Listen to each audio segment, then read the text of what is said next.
into me. This woman had an issue not with herself, but with her child. Oh, I love it when somebody stands in the need of prayer, or someone comes to the church and it's not about them. They just want to help somebody else. I was telling some preachers and pastors and some folk the other day, I said the church has gotten to such a point that too many folk come to the church to get and not enough come willing to give. I said, matter of fact, if we continue down this dead man's path, the church is just going to have to take out a loan to be able to afford the members in which is supposed to serve them. There's a problem somewhere. Humility has gone out the door. Everybody thinks that somebody owes them something. You know those members who think they put in so much that the time has come that you better do something for them. You know those donors who donate to the hospital, who donate to the college, that they think the gym ought to be named after them. I'm not saying that it's not all right to give big money and to do big things. But what I'm trying to suggest and tell you is that some humbleness will always get God's attention.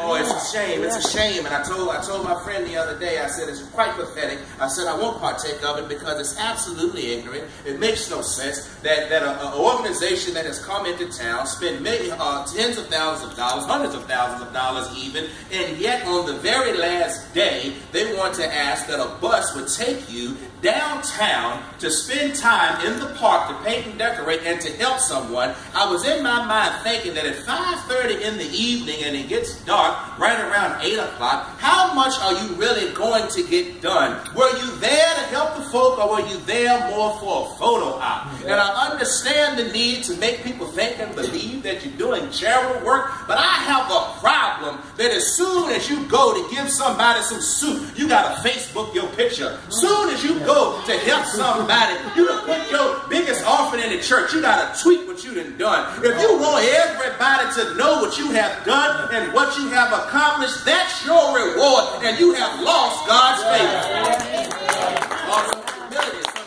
Everybody don't need to know what you've done for your neighbor. Everybody don't need to know how many times you've been involved in the soup line, how many times you've helped the prison ministry, how many times you visit the homeless, how many times you visited the shelter. Nobody needs to know but you and God, because sometimes you got to stop and ask your question, who am I doing this for? And the second you say that I'm not doing this for God, then we've got a problem.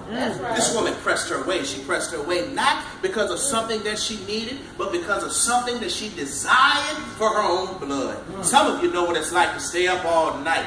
To toil and to pray because you were so concerned about a loved one. You were so concerned that your child had lost their way. Somebody knows what I'm talking about. Amen. Some of you right now got arthritis in your legs because you were down on bended knees, spending countless hours praying for that loved one whom you thought had lost their way. And the truth of the matter is, our children are going to lose their way sometime. Not all of our children are going to go to school and make straight A's and make honor roll and do the thing that we wanted to do. I told you before, we got some who will come out summa cum laude and some who come out thank you, Lordy. It don't matter how you come out, it's matter how you get through it. So sometimes we got to understand that just to be humble and lay before God, and God will make a way.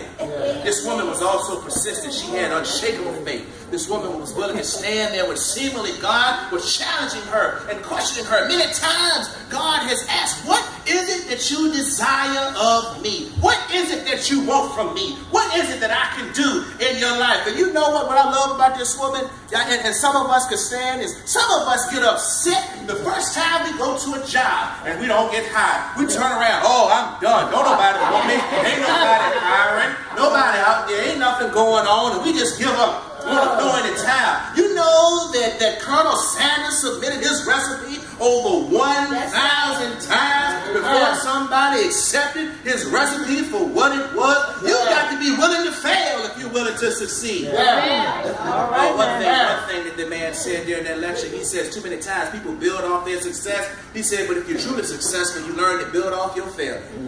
One of the things you got to do is if you've never accomplished nothing, if you've never failed, Don't you dare sit up there and tell me that you've never been in an argument, you've never been in a fight, you've never been in a scuffle, you've never been through anything. Because if you've been one of those folk who attest and claim to have never been through anything, never to have gone through nothing, never to have laid before God and been persistent in your calling on his name, I don't want you in my inner circle. Because I don't want but a fluffery and flattery, basically what I like to call buffoonery around me. I want some folk who've been through some things, been through the fire and been through the flood, because you will never ever have a pearl without some irritation. Oh, somebody got to understand that some things have got to go through some stuff in order to get processed, in order to get to where you want to go. So this woman was persistent. Some of you have got to understand that you've got to be willing to go longer than a mile.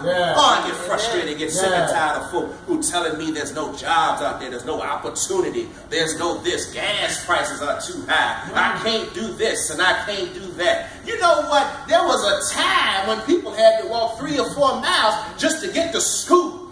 Now we got folk who live 1 block down the street from 7-Eleven and they won't even put in an application. There's something wrong in the world when people are not willing to stand the test of time and willing to press their way through. Oh, I don't have a car. I don't care. Ride a bicycle. Come a ride. Walk. It don't matter. Buy you 3 pairs of running shoes that you gonna need.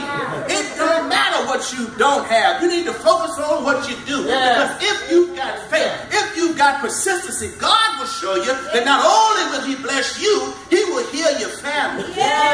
Oh, it's right there in the text. It's right there in the text. Persistent faith.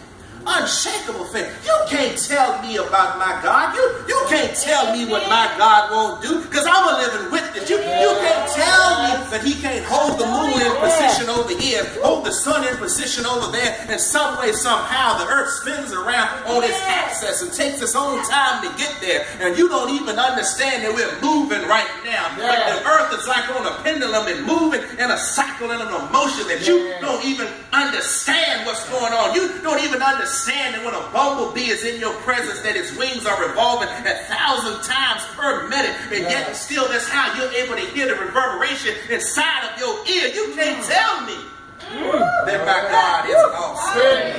Oh, you got to have some unshakable faith. You got to understand that God is able to do some things in your life that sometimes you just won't seem to understand, and you ain't got to understand it. All you got to do is have faith the size of a mustard seed. All you got to understand, you know what? This is one thing I love, and I could have spent 30 minutes on this. Oh, I love this text because this woman comes back with something. Jesus said, "O woman of great faith." God called this woman great faith because she had sense enough to be humble. She had sense enough to be persistent, but then she had intelligence enough to ask the perfect prayer. When you don't know what to pray, when you don't know what to do, all you got to do is this: Lord, help me. You ain't got to say, Father, I stretch my hands to thee. No other help I know.